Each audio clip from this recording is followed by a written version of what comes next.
So Ajay, you've explained quite excellently the different kinds of problems that come up with the creditors, the different kind of deals that can be on the table, the choices you face, the squabbles that might happen, the competing interests.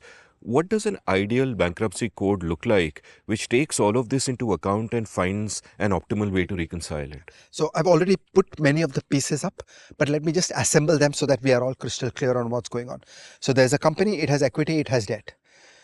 Debt can be either financial creditors or operational creditors. There's no disrespect for an operational creditor. That if you're a supplier, you sent raw materials to the company did not pay you, it's credit. There's no difference at all. So we should not disadvantage the operational creditors in any way.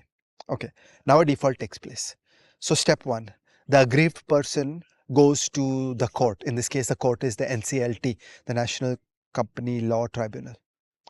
And the only question at court is, was there a credit and was there a default? Nothing else.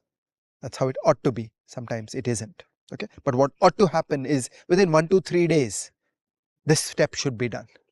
That there was a credit and you didn't pay me.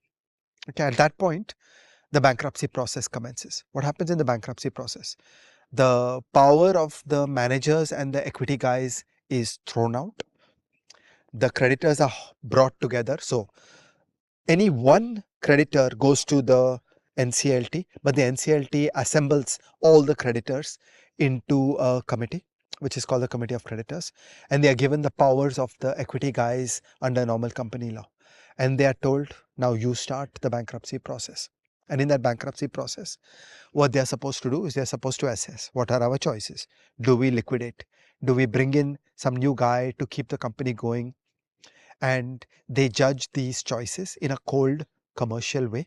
Based on that, they decide. And then either they cut up the company into parts and they liquidate it, they sell off the assets, or they hand over control of the company to a new guy under a brand new balance sheet where the old equity is all gone. So there is a brand new balance sheet that's reconstructed under the notional value promised by the new guy, and it becomes an all equity company in the hands of the new guy, and we get going.